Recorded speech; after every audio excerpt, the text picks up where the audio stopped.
고린도전서 1장 4절에 팥중이가 남긴 것을 메뚜기가 먹고 메뚜기가 남긴 것을 느치가 먹고 느치가 남긴 것을 황충기가 먹었도다. 본문에 이런 네 가지 곤충이 언급됐어요.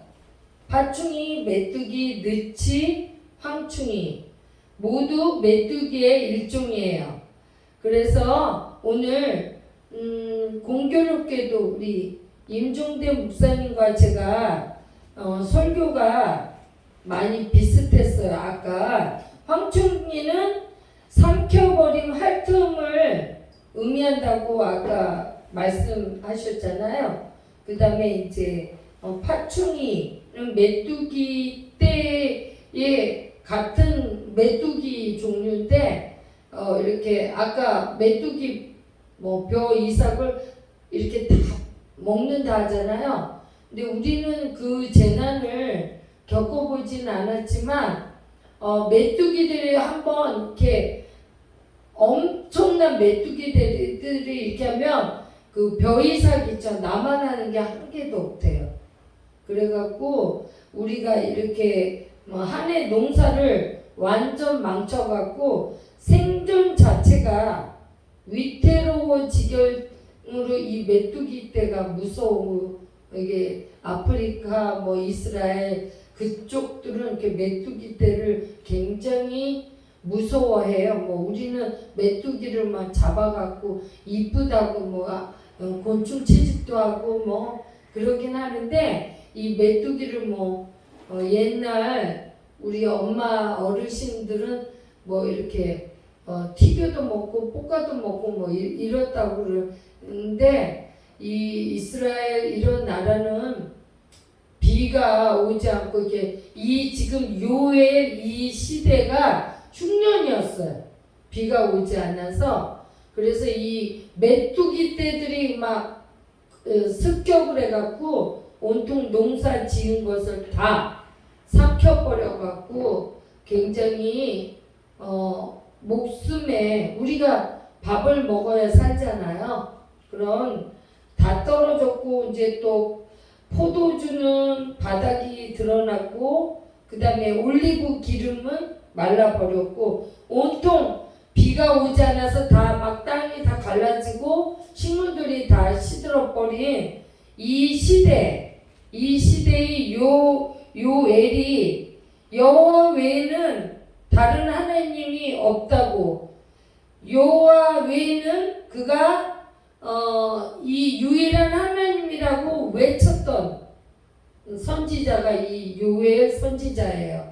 우리도 이제 얼마 전에 흰남노 그 태풍을 경험했잖아요. 저기 밑에 아랫지방 제 아시는 분이 그 아랫지방에 그 흰남노 그거를 얘기하는데 어마어마하더라고요. 포스코에 다니셨던 분이에요. 그래서 이제 포스코 제철이 그 바닷가 근처에 있대요. 그런데 한 번도 이 용광로 그 불을 꺼져본 적이 없대요. 지금 몇 년, 50년, 100년? 포스코가 몇 년이나?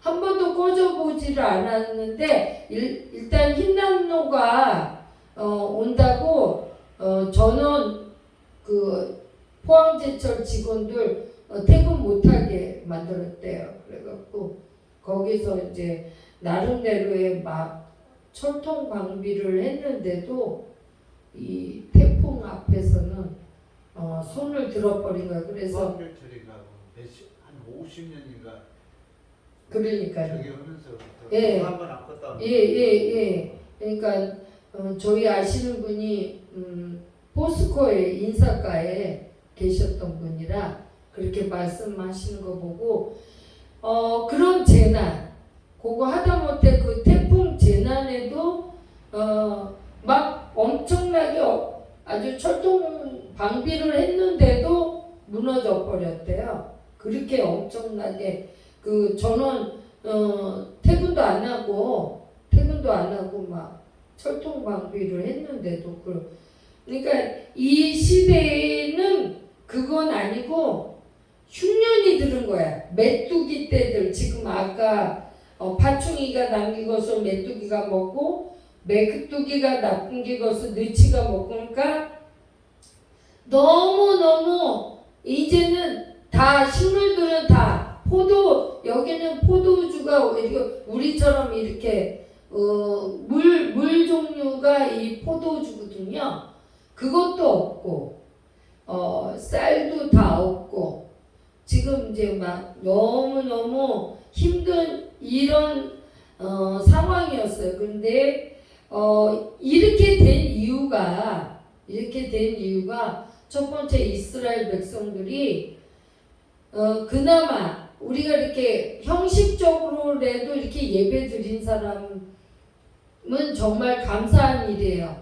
이 형식마저도 없는 이 예배마저도 안 드리는 그런 사람들이 점점 늘어간 거예요. 이 시대 이스라엘 백성들이 그 하나님이 출애굽 상황 그 엄청난 하나님의 기적을 맛보고 이스라엘 백성이 그 엄청난 가운데에서도 하나님께서 이렇게 인도하셨는데 이제는 그런 것을 떠나서 감사함을 떠나서 형식적인 예배마저도 안 드린다.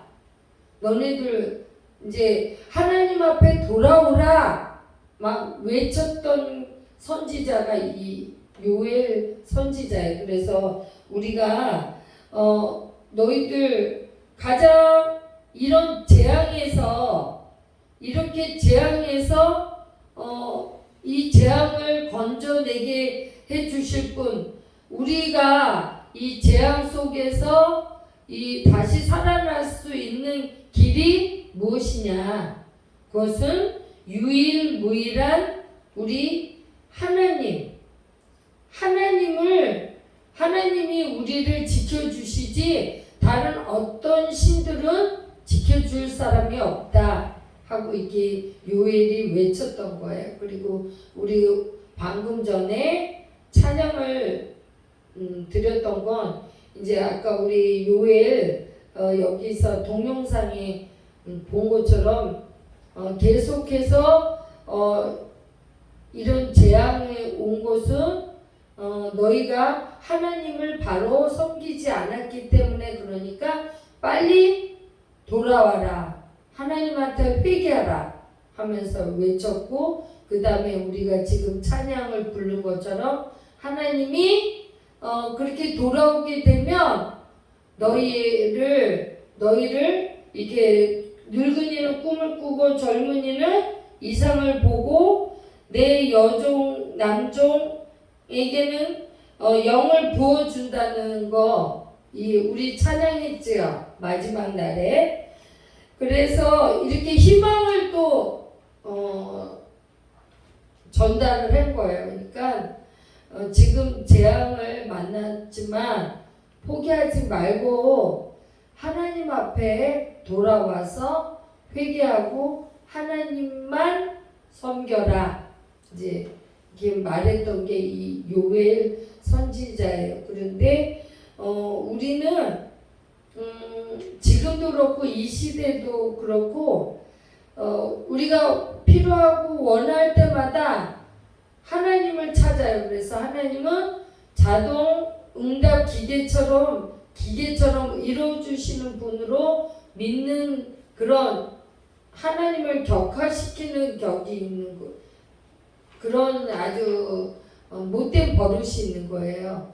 어떤 어렵고 힘들 때만 하나님 찾고서 그 하나님이 응답해 주실 거다. 이런 물론 하나님께서는 우리가 하나님의 아들 딸이기 때문에 모든 어떠한 상황에도 하나님께서 응답해 주시는 건 맞아요.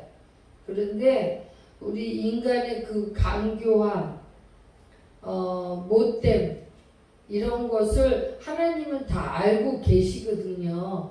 진정으로 신령과 진정으로 하나님을 사랑하고 하나님을 따르면 하나님은 우리를 결단코 나쁜 길로 그 다음에 죽이지 않으신다는 거, 우리를.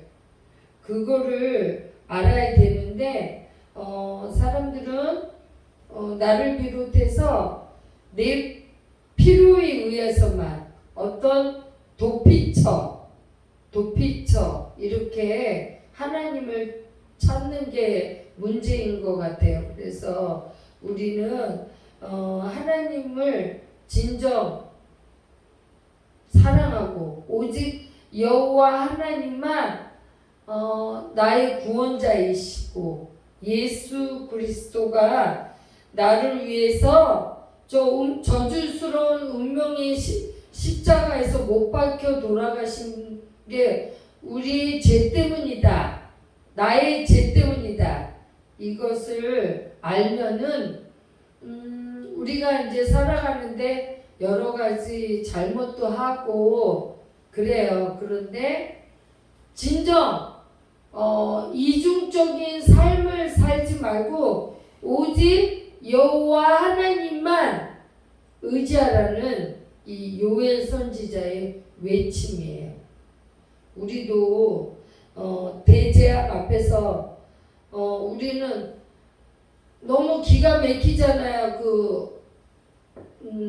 태풍 그거 하나도 나름대로의 막으려고 엄청난 돌멩이도 갖다 놓고 모래 쌓고 했지만 그 대재앙 앞에서는 어쩔 수가 없는 우리는 연약한 인간일 수뿐이 없는 거예요. 그래서 이런 우리는 그런 대재앙을 만나지는 않았지만 우리 삶 속에 우리 각자의 나름대로의 재앙이 있잖아요. 우리가 이제 하나님을 의지하면서 살아가야 되는 거예요. 그래서 조금씩 나쁜 일이 생기던 어떤 내 주위에 내가 예상치 못한 일들이 일어난다 하더라도 하나님은 나를 좋은 길로, 바른 길로 인도하신다는 그런 확신을 가지시면 좋겠어요. 그래서 그런 믿음을 가지시기를 바랍니다. 그래서 여기서 이제 2장 21절에 딸이여 두려워하지 말고 기뻐하며 즐거워하라. 여호와께서 큰 일을 행하셨다라고 외쳤고 들짐승들에게까지 두려워하지 말라고 외쳤어요.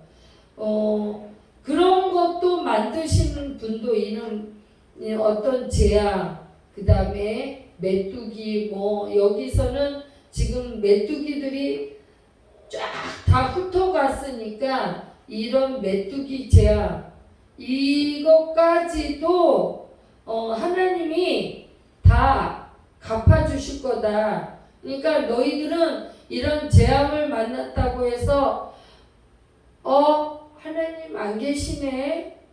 왜 이렇게 하나님 계시면 이럴 수가 있어? 이러면 안 된다는 거예요.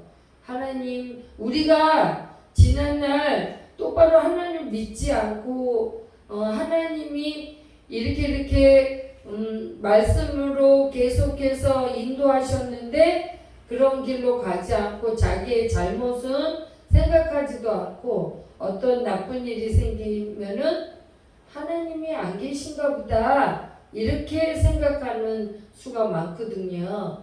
그러지 말라는 것이에요. 그럼 메뚜기, 황충이, 느치 이런 것도 다 하나님이 만드셨거든요. 그렇기 때문에 그런 것들을 생각하지 말고 야훼 하나님을 찬양하고 야훼 하나님이 나를 어떤 길로 이런 상황에서 어떻게 나를 인도하실지 놀라운 일을 이루어 주실지 그것을 하나님을 찬양하라는 요엘은 그런 말씀을 여기서 전한 거예요. 그래서 요엘은 이스라엘 백성들이 대재앙을 만났지만 유일무이한 존재이신 하나님이 하나님의 방식으로 지켜주실 것이라는 믿음. 믿음으로만 대재난을 피할 수 있다. 이런 어떤 재난, 나의 삶에 어떤 내가 손을 쓸 수 없는 문제, 이런 것들이 피할 수 있는 길은 오직 여호와 하나님만 찾으라, 의지하라. 요엘은 그렇게 말했던 거예요. 우리 이스라엘 그 시대나 지금이나 우리도 어떤 재난, 그 다음에 어떤 문제가 오면은 우리가 손을 쓸 수 있는 것도 있지만 우리 대부분이 우리가 손을 쓸 수 없는 문제들이 많거든요. 이럴 때 오직 하나님만 찾으라, 그 말씀이에요. 그래서 믿음으로만 재난을 피할 수 없는 현실에서도 기쁨과 자유와 평화를 누려라. 이제 이렇게 요엘은 말씀하셨던 거예요. 그래서 현실이 어둡고 힘들지만 하나님이 함께 하신다는 믿음을 가지고, 하나님이 이렇게 우리 현실은 좀 말도 안 되게 많이 힘들고 어렵지 않아요? 그리고 희망이 없어 보이지만 이 가운데서도 하나님께서는 역사하신다는 거예요. 하나님께서는 어떠한 극한 상황에서도. 그래서 우리는 오직 하나님만 의지하는 예수 그리스도를 구주로, 내 마음속에 구주로 영접하는 우리 주안의 교회 성도들이 되시기를 주님의 이름으로 축원드립니다. 아멘.